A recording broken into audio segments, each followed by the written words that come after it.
Sujetos armados dispararon contra una unidad móvil de la policía en el noroeste de Guayaquil e intentaron asesinar a los agentes que estaban dentro del vehículo. Embajada de Estados Unidos entrega vehículos y equipos de seguridad para combatir a las bandas narcocriminales que operan en el puerto principal. La ley para el uso legítimo de la fuerza entra a revisión final en la Asamblea, pero aún se buscan los votos para que sea aprobada. El Instituto de Seguridad Social sin autoridades tras la renuncia del presidente del organismo y la destitución del director general. Petroecuador confirma que desde septiembre se dejará de vender la gasolina Super. Será reemplazada por otra de mejor calidad y más costo.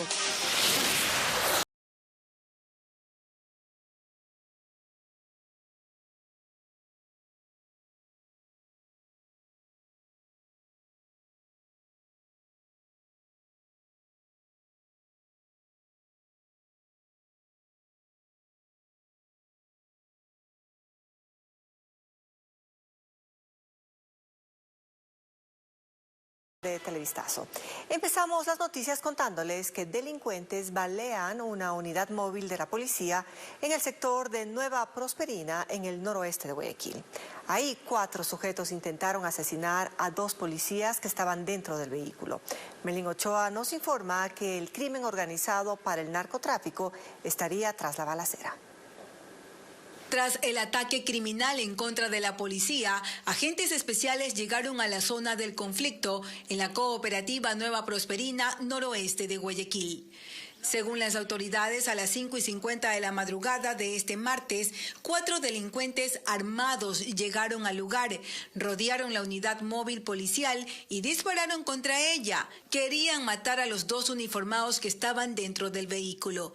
Ellos se defendieron a bala, pero los sujetos lograron huir. Al sitio acudieron peritos del Laboratorio de Criminalística para recoger evidencias. 2 orificios de ingreso en contra del vehículo policial. Se ha recabado un indicio balístico. De la misma manera, no podríamos indicarle cuántos disparos se efectuaron por parte de estos sujetos porque aparentemente utilizaron un revólver.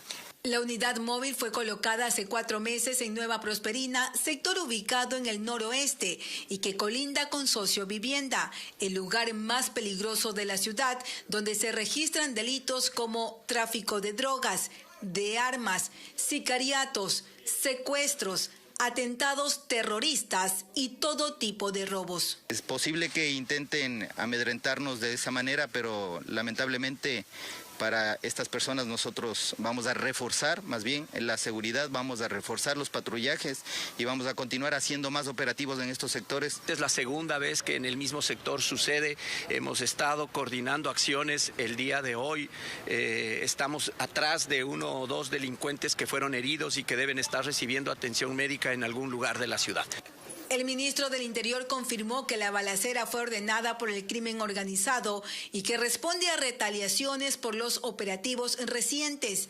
En el 2022, solo ahí se ha desarticulado 11 bandas, la mayoría de microtraficantes, y se han incautado 90 armas de fuego y 400 municiones. Están asociadas con la presencia de narcotráfico, el impacto de hace 15 días a una organización económica que financiaba a las pandillas y a estos grupos también pasa por ahí. En lo que va del año, esta es la 3ª unidad policial atacada por las mafias en el puerto principal.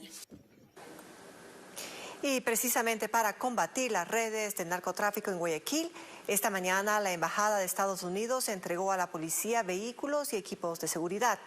La donación, valorada en $850,000, consiste en 17 camionetas, 2 furgonetas, además de computadoras y otras herramientas como un polígono de tiro.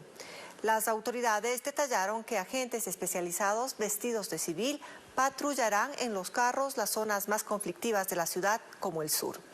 Escuchemos parte de las declaraciones del cónsul general de Estados Unidos en Guayaquil, Brian Quigley. Tengan presente que siempre podrán contar con nuestro país para combatir el tráfico de drogas y el crimen organizado. Sabemos que los criminales y narcotraficantes causan daños irreparables a nivel social y económico. Por eso, me llena de satisfacción saber que nuestra cooperación en temas de seguridad continúa expandiéndose. Pachacuti condiciona su respaldo a la ley de uso legítimo de la fuerza a que se eliminen o se voten por separado los artículos que se refieren a la acción policial en la protesta social. La norma prohíbe el uso de armas letales e incluso balas de goma durante manifestaciones, excepto cuando exista amenaza a la vida. Patricio Díaz nos cuenta que el movimiento dice que eso es discrecional. Aunque parecía que no iban a existir inconvenientes para aprobar la ley de uso legítimo de la fuerza, Pachacuti detuvo el ímpetu. Ellos dicen que no apoyarán los artículos que se refieren a la protesta social. Y más aún, piden que se eliminen. Aseguran que dejan abiertos ciertos temas a la discrecionalidad de la policía. No podemos confiar en que aquí se ponga excepcionalmente cuando ya sabemos que eso simplemente se convierte en la ventana para que luego se haga tabla rasa de todo el artículo. Pero, ¿qué dice la norma? Por ejemplo, señala, en ningún caso se emplearán las armas de fuego con munición letal o de impacto cinético, es decir, balas de goma, para dispersar reuniones violentas. A pesar de eso, tanto Pachacuti, el rebelde y el orgánico, como algunos legisladores de UNES, sienten preocupación de que se incluya como excepción su uso frente a amenaza o peligro inminente de muerte o lesiones graves. No podemos permitir o dar carta abierta para que en las posibles manifestaciones a futuro a que puedan agredir a la ciudadanía. La discrecionalidad está en entredicho. El presidente de la comisión cuestionó esta posición de Pachacuti y de otros legisladores. Cuando alguien va a asesinar a otra persona y está a punto de hacerlo, la policía no puede estar atada de manos y tiene que actuar contra ese delincuente. Esa es la excepción y eso es lo que les incomoda. Además cuestiona el hecho de que Pachacuti presente recién, a horas de votar la norma, estas condiciones. Fue invitado a 7 mesas de trabajo y no asistió a ninguna. El presidente de la Asamblea confirmó que espera se vote la norma este mismo martes. Con la renuncia del presidente del directorio del IES, el organismo se encuentra en acefalía. Hace unos días también salió del cargo el director general. Durante una entrevista, el expresidente de la institución aseguró que hay ingobernabilidad en la entidad, lo que genera las primeras reacciones. Carla Delgado con este tema. En apenas 9 meses, 2 presidentes del directorio del Instituto de Seguridad Social pusieron su renuncia. En septiembre pasado lo hizo Jorge Madera, representante del presidente Guillermo Lasso en el organismo. Adujo que su lucha contra la corrupción le habría pasado factura. Incluso habló de mafias que amenazaron a él y su familia. En la tarde de este lunes también Francisco Cepeda dejó el cargo. A través de un comunicado afirmó que es muy difícil continuar pues la gobernabilidad del IES está frágil. Pero durante una entrevista radial fue aún más explícito. Es que existen vocales que han estado en el IES por más de 12 años. Y obviamente creo que tanto tiempo hace que ellos tengan intereses personales para mantenerse en los cargos y realmente una situación en la cual el delegado tiene un voto frente a 2 votos de los vocales es inmanejable. Afirmó que incluso habría hecho un pedido al Consejo Nacional Electoral para que haya un proceso de elecciones para el cambio de los vocales que representan a los asegurados y los empleadores. Pero tampoco tuvo respaldo. Y eso fue lo que realmente les disgustó a los vocales y se unieron para tomar medidas en contra de cualquier propuesta e incluso llegar al punto de destituir en forma ilegal a mi director general. Antes de dejar el cargo, Cepeda pidió al Ejecutivo que conforme una comisión interventora para que se dé un nuevo rumbo a la entidad. En el limbo quedan por ahora los problemas de déficit del Fondo de Salud, las deudas con prestadores, problemas de abastecimiento en los hospitales, entre otros. Desde el 12 de septiembre se dejará de vender gasolina super, será reemplazada por la gasolina premium. El nuevo combustible tendrá mejor calidad y costará hasta 7 centavos más que la actual super, según informó Petroecuador. Además, se confirmó que desde el 12 de julio se pondrá en vigencia el plan piloto para vender una nueva gasolina que se llamará EcoPlus y que tiene buenos resultados, si es que tiene buenos resultados, podría reemplazar a la Extra y Ecopaís. Ítalo Cedeño, gerente de la estatal petrolera, se refirió al tema. La gasolina Super Premium va a reemplazar a la Super en todo el país. Entonces yo creo que hay que dejar muy en claro eso. Y la otra parte súper importante, la gasolina Extra y Ecopaís tienen precio fijo y se mantienen en el abastecimiento al mercado nacional.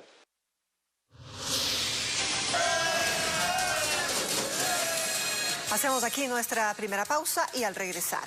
Con una protesta, decenas de personas exigen la devolución de su dinero a una cooperativa de ahorro y crédito en Guayaquil. Ya le contamos qué pasó con los fondos.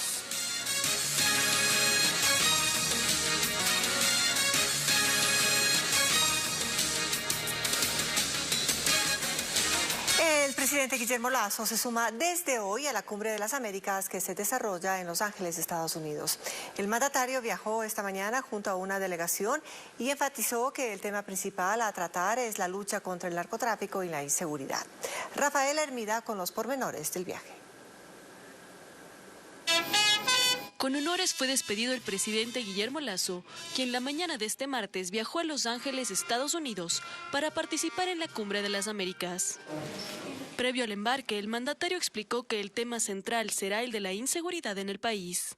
La lucha que el Ecuador está librando no puede ser una lucha en la que esté solo, porque también nuestra lucha al impedir el tráfico de drogas al exterior beneficia a jóvenes, niños de países como la Unión Europea, Estados Unidos. Se refirió a la decisión de Ecuador de regularizar a los migrantes venezolanos. Yo creo que el Ecuador ha dado un paso muy importante en materia de regularización de la más grande migración que tenemos en el país, que es la de Venezuela, y creo que esto también causa un impacto positivo en el campo internacional. En la delegación que acompañó al primer mandatario está el ministro de Ambiente, quien explicó que Ecuador busca apoyo internacional para preservar la biodiversidad.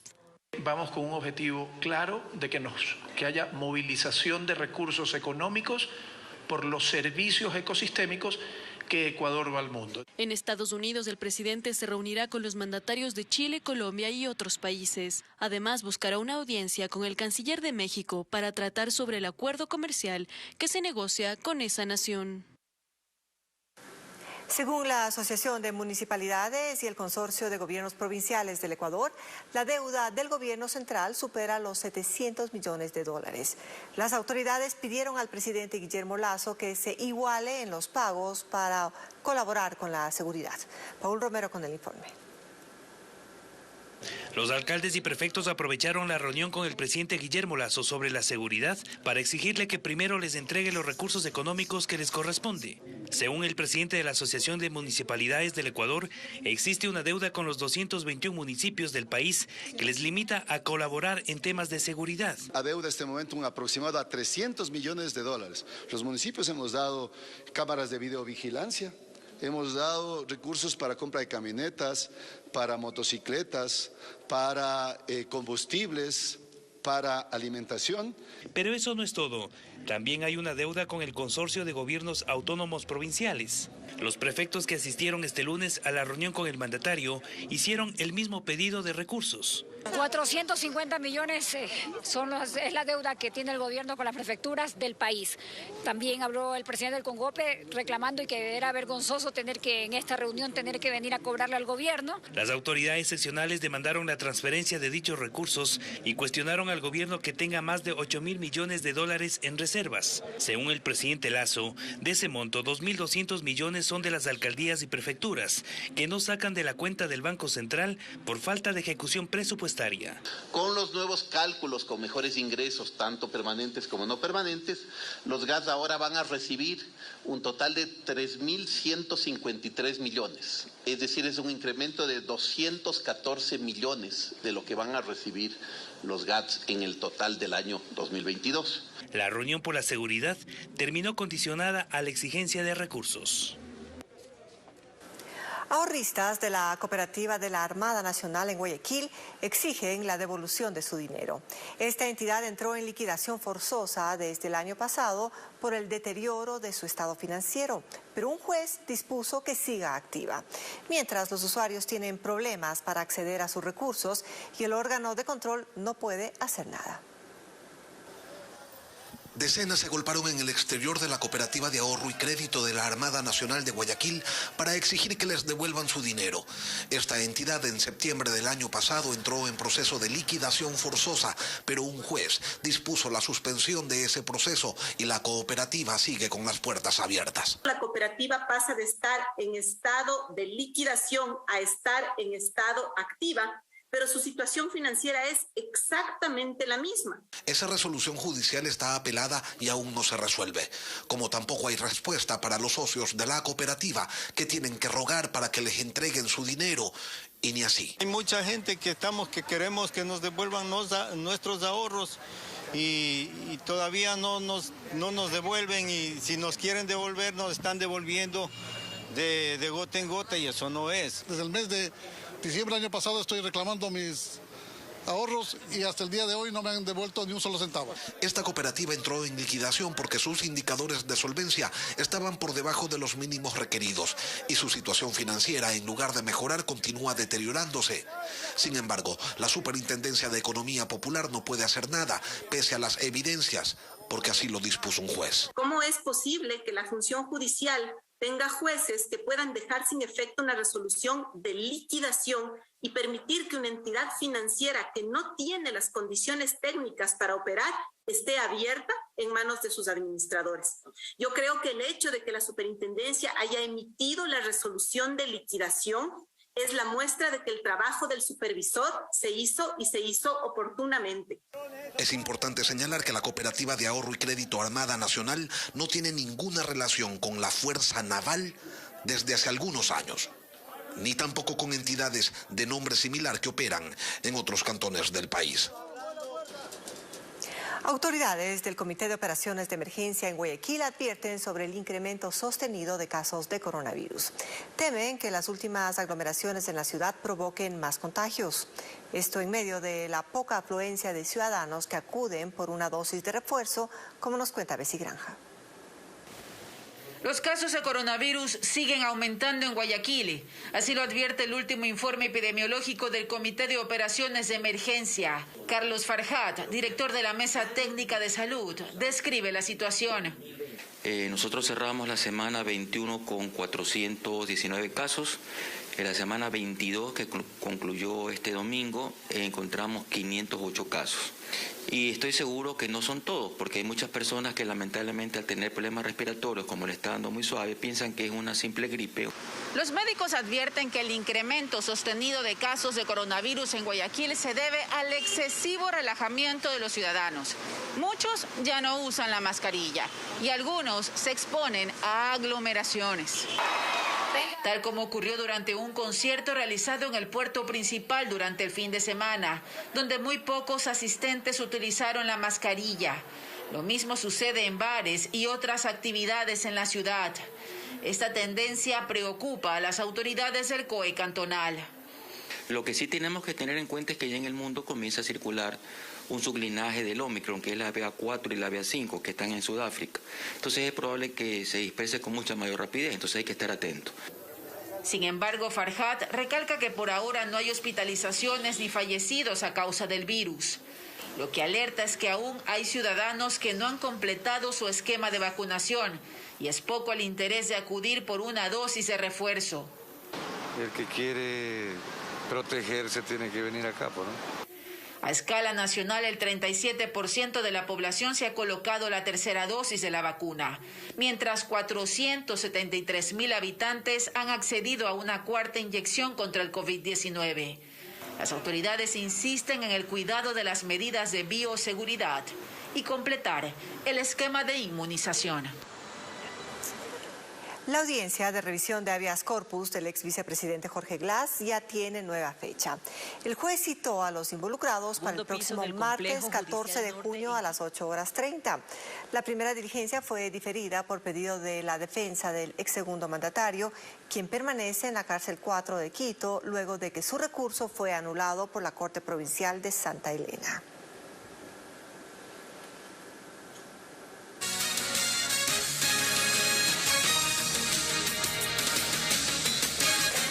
Una mujer y un niño resultaron heridos tras ser atropellados por un conductor que invadió vía y estaba bajo los efectos del alcohol. El siniestro ocurrió en el centro de Quito. Brian Méndez con las imágenes. En las imágenes podemos observar cómo una señora se encuentra esperando en la calzada de la vía con un menor de edad. Segundos después se observa que un taxi se aproxima en contravía y los atropella. Inmediatamente la gente de alrededor se acerca para intentar ayudar a las personas heridas debido a la imprudencia del conductor. El hecho sucedió este domingo en las calles Chile y José López en pleno centro de Quito. Según información de la Agencia Metropolitana de Tránsito, el conductor fue sometido a una prueba del Cochec y arrojó un resultado de 1.62. Al momento se conoce que los dos afectados se recuperan de las lesiones, mientras que la persona que causó el accidente ya se encuentra en libertad. Y esta mañana 2 personas murieron y otra resultó herida en un accidente de tránsito en la vía Alquinche, en la parroquia de Yaruquí, al nororiente de Quito. Un vehículo liviano se estrelló de frente contra un bus de transporte interparroquial, por lo que el personal del Cuerpo de Bomberos utilizó equipos especiales para liberar a las víctimas. Al momento se desconocen las causas que originaron el accidente que provocó el cierre de la vía por varios minutos. En cambio, en Guayaquil, en el kilómetro 5 de la vía Daule, cerca de las 6 de la mañana, se produjo un accidente de tránsito en donde un motociclista murió luego de ser atropellado por un camión. Las autoridades investigan cómo se produjo este siniestro. Aparentemente, el conductor del vehículo pesado, quien fue detenido, quería girar por un lugar que no debía. Otra de las causas sería la calzada mojada debido a la lluvia que se registró en el puerto principal. Pero no fue el único accidente de tránsito en Guayaquil. Pocas horas después, en la vía perimetral, otro motociclista murió al ser atropellado por un camión. El accidente se produjo cuando el conductor de la moto estaba cerca del mercado de transferencias de víveres, se enganchó en la parte trasera del pesado vehículo, fue arrollado unos metros y quedó debajo de las llantas. Se desconoce hasta el momento el paradero del chofer. Anoche fue asesinado un hombre en la cooperativa Francisco Jácome al norte de Guayaquil. La víctima fue interceptada cuando caminaba en una calle y recibió al menos 6 disparos. Por ahora la policía busca identificarlo. A un costado de la calle quedó el cadáver de un hombre que fue asesinado con varios disparos cuando caminaba por la cooperativa Francisco Jácome en el norte de Guayaquil. Los habitantes, alarmados, expresaron su preocupación por el peligro que corren al transitar por ese sector, pues muchos llegaban a su casa cuando escucharon la ráfaga de disparos. Recién llegaba a mi casa a merendar cuando la balacera. Tenemos que tirarnos al piso. Cuando salimos ya el hombre está tirado ahí. Ni por lo menos sacar su perrito a pasearlo, porque es peligroso. Imagínense que hubiese estado una persona afuera ahí, o hubiésemos estado todos aquí en una balacera. Hubiéramos cuántos heridos, cuántos muertos. Sí fue una ráfaga como de 14 disparos más o menos. Agentes de la policía acudieron al sitio e iniciaron las investigaciones para determinar las causas del crimen. Se verifica una persona de sexo masculino. Se presume algunas hipótesis en las cuales indican que un vehículo vino y salió del vehículo y le procedieron a disparar. Todavía estamos haciendo las investigaciones, estamos verificando las cámaras de seguridad de algunos locales. Aquí no tenemos mayor información. El fallecido no vivía en ese sector, por lo que ni los moradores pudieron identificarlo. No tenemos algún documento de identificación lamentablemente del ciudadano que falleció, ni tampoco tenemos algún indicio telefónico en donde podamos hacer alguna verificación. Estamos haciendo ya el levantamiento, tenemos 6 indicios balísticos, se presume una arma de fuego de 9 milímetros. El cuerpo fue trasladado hasta la morgue, donde se le realizará la autopsia de rigor.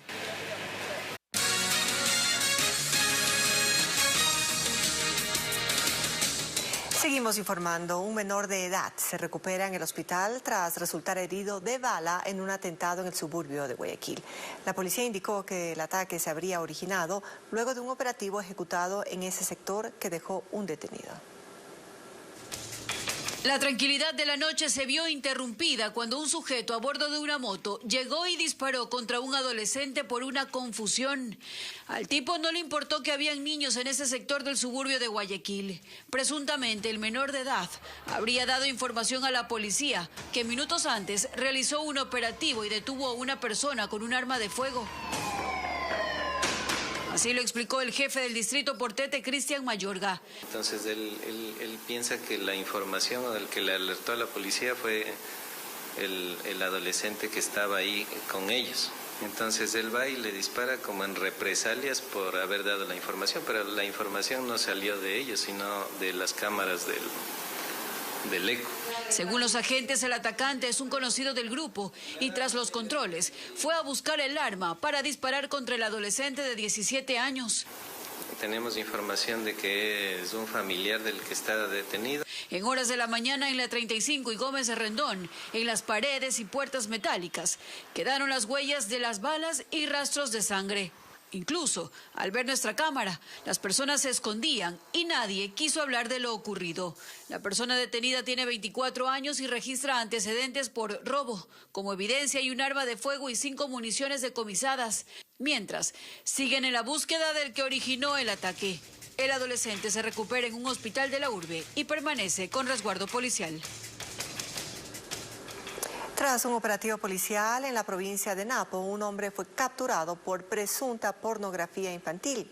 Según las autoridades, el sujeto contactaba a sus víctimas por las redes sociales. Alrededor de 30 menores de edad han sido contabilizados como presuntas víctimas. En el allanamiento, los uniformados hallaron 3.500 fotografías de índole sexual. El implicado de 49 años fue trasladado hasta Tungurahua para ser puesto a órdenes de las autoridades de justicia.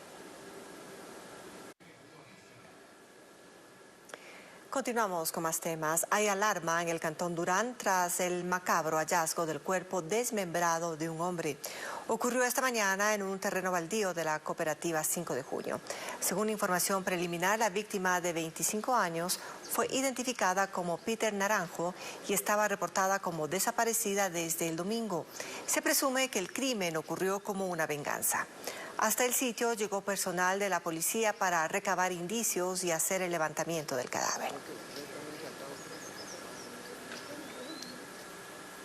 Encuentran el cadáver de un joven flotando en un ramal del Estero Salado en el sector del Cristo del Consuelo, suburbio de Guayaquil. Su familia lo estaba buscando desde el sábado en la noche cuando se lanzó a nadar a estas aguas. Fueron los vecinos que alertaron sobre el hallazgo de un cadáver a orillas del Estero Salado durante la tarde de este lunes. Los agentes de la policía llegaron hasta las calles Octava y La D, en el suburbio de Guayaquil, y confirmaron que la víctima era un joven de 24 años.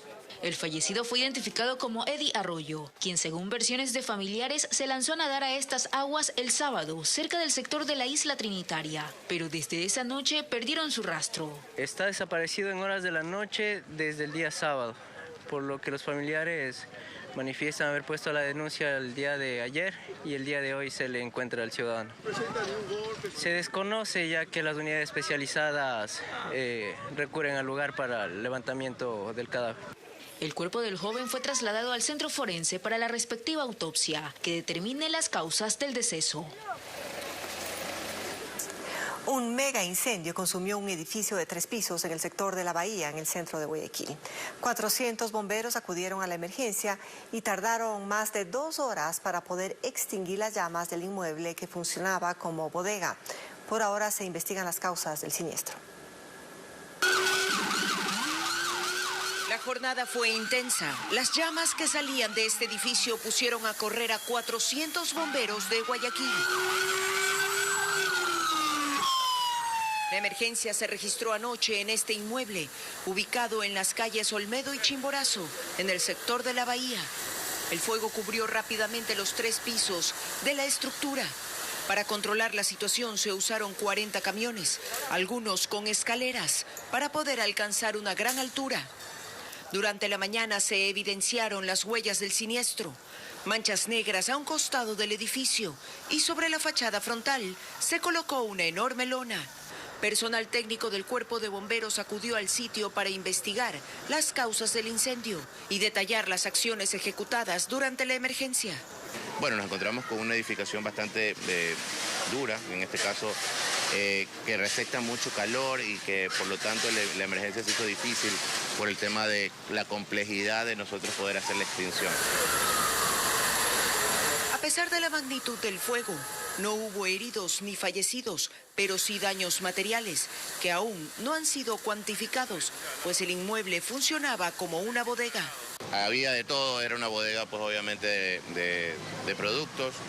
Tenía, aparte de lo que expendían, tenían almacenado productos a lo largo de todo el edificio y bueno, eso hizo que la emergencia sea bastante compleja.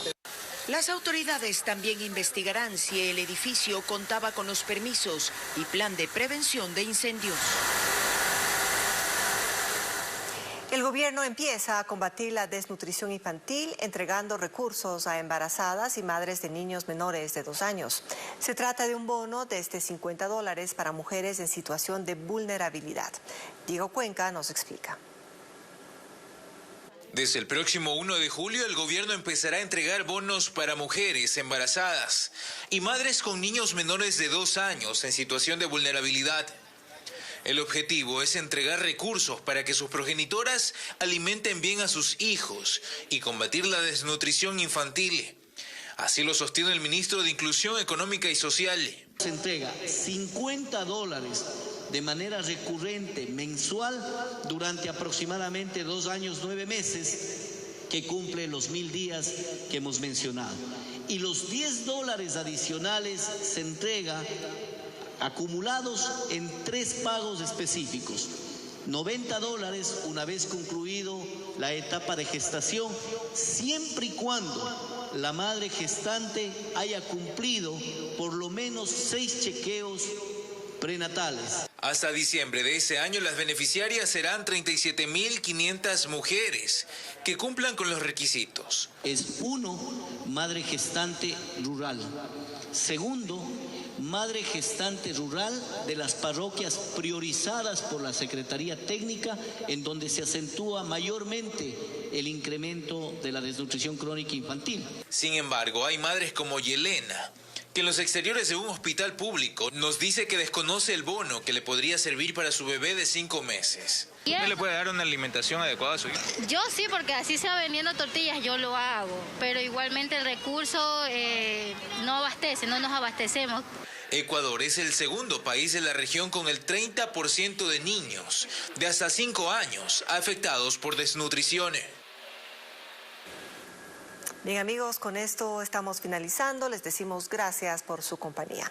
Las noticias regresan para ustedes a las 19 horas.